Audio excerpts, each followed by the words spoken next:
Shalom, selamat siang. Let's talk about gospel. Nah, di renungan hari ini kita akan membicarakan di 1 Samuel 30 dengan tema bangkit di tengah kehancuran. Dinas ini mengisahkan bagaimana Daud yang setelah diusir sama bangsa Filistin, dia kembali ke Siklak dan ternyata faktanya tidak mendapatkan sambutan yang membahagiakan, namun justru mendapatkan kenyataan bagaimana Siklag dibakar habis, istri dan anak-anaknya ditawan, dan juga Daud diancam dilempari batu oleh orang-orang yang dulu mengikuti dan mengagung-agungkan dia gitu. Karena kan anak-anak dan keluarga mereka itu juga ditawan dan kota terbakar habis. Di posisi itu mereka nggak tahu kan anaknya masih hidup atau masih di mana kan mereka nggak ngerti itu karena posisinya pas sampai di Siklag udah habis kebakar. Mereka pedih hati, mereka kecewa, mungkin mereka menangis. Tapi di sini letak di mana keimanan Daud itu sangat bisa mengingatkan kita. Karena di sini Daud itu justru menguatkan kepercayaannya kepada Tuhan. Nah, di 1 Samuel 30 ayat 7 dikatakan, lalu Daud memberi perintah kepada Imam Abiatar bin Ahimelek, bawalah efod itu kepadaku, maka Abiatar membawa efod itu kepada Daud. Buat teman-teman yang mungkin lupa, jadi Abiatar itu adalah anaknya Ahimelek, imam yang ditemui oleh Daud di 1 Samuel 22, kalau nggak salah itu di Nob, ya betul di Nob. Dan Ahimelek sama seluruh keluarga itu meninggal, dibunuh oleh Duk yang waktu itu nyepuin posisinya Daud ke Saul, terus kejar-kejar sama Saul dan sebagainya. Karena habis itu gak ada yang pasukan Saul gak ada yang membunuh si Daud atau orang-orang yang membantu Daud, akhirnya yang dibunuh si Duk. Kemudian ternyata Abiatarnya lolos, akhirnya di situ perlindungan dari Daud memenuhi Abiatar yang datangnya dari Tuhan. Nah, di sini Abiatar itu juga kemudian melanjutkan menjadi imam. Nah, buat yang belum tahu efod itu adalah baju imam pada masa itu yang ada di keluaran. Jadi masanya Musa itu akhirnya diberikan Tuhan minta ke Musa dan Harun untuk membuat baju imam, yaitu efod dari kain kirmizi, kain ungu, kain warna merah, dan sebagainya. Jadi macam-macam gitu. Nah, kita lanjut lagi di 1 Samuel 30 ya. Di sini di ayat 8, Daud bertanya kepada Tuhan. Kemudian bertanyalah Daud kepada Tuhan, katanya, haruskah aku mengejar gerombolan itu? Akan dapatkah mereka kususul? Dan ia, Tuhan berfirman kepadanya, kejarlah sebab sesungguhnya engkau akan dapat menyusul mereka dan melepaskan para tawanan. Lalu pergilah Daud beserta 600 orang yang bersama-sama dengan dia, dan sampailah mereka ke sungai Besor, sementara orang-orang yang mau tinggal di belakang berhenti di sana. Itu ayat 9. Nah, di sini akhirnya mereka melanjutkan pengajaran-pengajaran bangsa Amalek yang membalaskan kejahatan tersebut kepada Daud. Dan puji Tuhan, mereka akhirnya uh, tidak sengaja bertemu dengan seorang budak Mesir yang membantu mereka untuk menunjukkan jalan kepada bangsa Amalek. Dan akhirnya mereka menemukan keluarga mereka dan tidak ada setitik pun yang tidak lepas dari bangsa Amalek. Maksudnya adalah, jadi kan ada yang barang-barangnya dijarah, keluarganya ditawan dan lain sebagainya. Itu semuanya dibebaskan, semuanya itu dikembalikan, tidak ada sedikit pun yang tidak. Bayangin, Tuhan itu pasti memberikan bantuan dan memberikan pengharapan tuh utuh kalau kita minta dan kita mau taat. Nah, di sini Tuhan membuktikan kuasanya atas Daud, kasihnya atas Daud, terutama Daud yang terus menaati setiap perintah Allah, yang berserah pada Allah, dan yang percaya pada Allah. Di sini, di 1 Samuel 30 ayat 18, dikatakan bahwa bukti dari imannya Daud ini, bukti dari bagaimana Tuhan memberi, karena imannya Daud juga, dikatakan Daud melepaskan semua apa yang dirampas oleh orang Amalek itu, juga kedua istrinya dapat dilepaskan Daud. Tidak ada yang hilang pada mereka dari hal yang kecil sampai hal yang besar, sampai anak laki-laki dan anak perempuan, dan dari jarahan sampai segala sesuatu yang telah dirampas mereka, semuanya itu dibawa Daud kembali. Jadi, teman-teman, eh, aku mau mengingatkan bagaimana kita tuh harus terus membangun hubungan dengan Tuhan. Sekali lagi.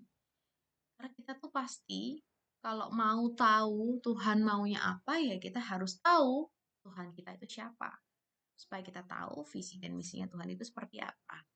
Nah, di 1 Samuel 30 ayat yang 22 sampai 25, itu intinya dikatakan bahwa ada orang-orang jahat, orang-orang dursila yang ngomong, udahlah, eh karena kan ada yang nggak ikut pergi bareng-bareng sama mereka sampai ke Amalek, gak usah dibalikin, gak usah aja mereka dikasih apa-apa, masing-masing istrinya, anaknya, semua barang-barang jarang udah nggak usah aja. Tapi Daud berkata di ayat 23, janganlah kamu saudara-saudaraku berbuat demikian dengan apa yang diberikan Tuhan kepada kita, sebab ia telah melindungi kita dan menyerahkan ke dalam tangan kita gerombolan yang menyerang kita.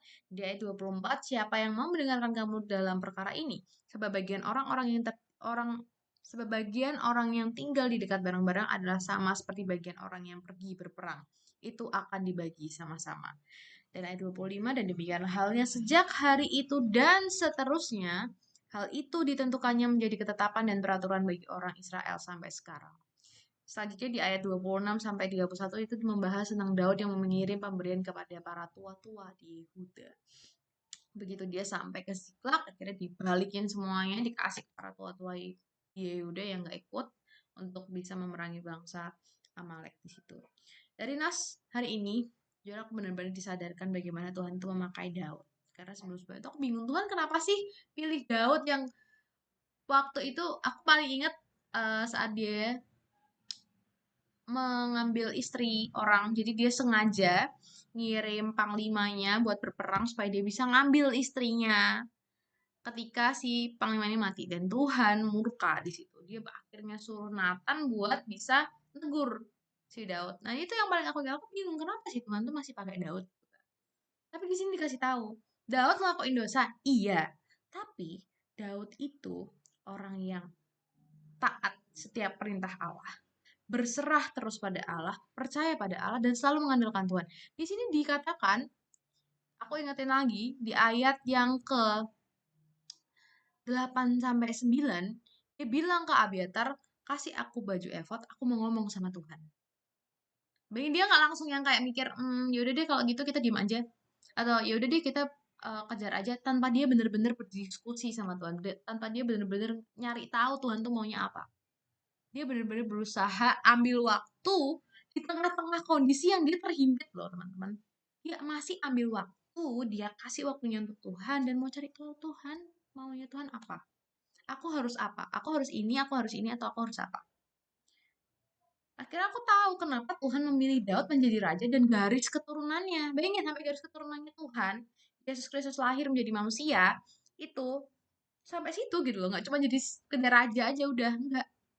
Bayangin, walaupun Daud itu jatuh, dia bangun lagi di posisi yang tertinggi sekalipun, di posisi yang rendah sekalipun, Daud itu tetap percaya, tetap taat, tetap berserah, tetap mengandalkan Tuhan. Ia mempercayakan seluruh hidupnya untuk kemuliaan Tuhan dan sebisa mungkin menghindari celah di hadapan Tuhan. Sesedikit itu. Bahkan di sini tuh dia udah digocek loh, dia dibilangin sama orang-orang Dursila kayak, udahlah nggak usah lah, ngapain sih ngasih ke mereka yang nggak ikutan, rugi kali. Enggak, dia tetap kayak, ya itu bukan milik kita, itu Tuhan yang kasih, kita bisa memerangi bangsa Amalek itu karena Tuhan yang kasih, bukan karena kita gitu loh. Nah, Daud menjadi bukti bahwa kekuatan itu nggak melulu datang ketika masalah selesai. Tapi dalam prosesnya pun Tuhan sanggup. Tapi tinggal bagaimana iman kita, tinggal kita mau nggak minta sama Tuhan. Karena Tuhan pasti kasih. Jadi aku menyadarkan diriku lagi dan aku mau ngajak teman-teman untuk yuk kita bertobat. Yuk kita kembali lagi sama Tuhan. Yuk kita bangun hubungan sama Tuhan karena itu penting. Kita nggak mau kan hidup yang serba tanda tanya, serba aku nggak tahu nih mau ngapain. Sering kali di zaman sekarang aku sering menemui bahkan diriku sendiri sempat ada di posisi-posisi yang kayak, Tuhan, aku nggak tahu sih aku mau ngapain. Kalau ditanyain kamu cita-citanya apa, aku tuh masih kayak tiba-tiba makin gede tuh makin kayak menimbang-nimbang, nggak tahu, nggak benar-benar yakin gitu. Bahkan di usia-usia yang masih muda pun ya, biasanya tuh kalau masih kecil atau masih muda tuh masih kayak mereka masih optimis mau ngejar apa. Tapi makin kesini tuh makin banyak yang aku temuin bingung, kayak nggak tahu jawabannya gitu kan. Padahal kalau nggak tahu terus kamu mengejarnya gimana caranya untuk memfokuskan dirimu dalam hal yang mau kamu kejar kan susah gitu. Nah, caranya buat tahu gimana, Kak? Aku nggak ngerti cita-citaku apa. Orang tuaku maunya ini, papaku maunya ini, mamaku maunya ini, nenekku maunya ini, kakekku, buyutku maunya ini, tapi aku maunya ini. Nah, kamu bingung. Kamu tanya sama Tuhan, buat apa kamu menjadi seorang Kristen gitu loh. Kalau kamu cuman, ya aku percaya Tuhan Yesus sebagai Tuhan dan Juru Selamatku, that's all. Just say the word and not do the thing that you should do. Itu. Dimulai dari situ. Dan jangan lupa bagaimana, pakai brownie. Dan jangan lupa bagaimana kita harus terus menggaungkan amanat agung Tuhan. Yaitu, jadikanlah semua bangsa muridku. Kalau kamu udah jadi murid, jadi selanjutnya kamu jadi guru. Ya kan? Kamu jadi orang yang akan mengajar, mendidik orang. Nggak selamanya kamu terus secara harfiah menjadi guru. Tapi setidaknya kamu pasti akan bertemu dengan orang-orang yang akan kamu ajari. Dari situlah pertama kali kamu akan menanam bibit tentang Tuhan Yesus Kristus. Jadi, keep doing the amanat agung dan terus bangun hubungan dengan Tuhan. Okay? So that's all about Let's Talk About Gospel. See you on the next day. Goodbye and God bless you all.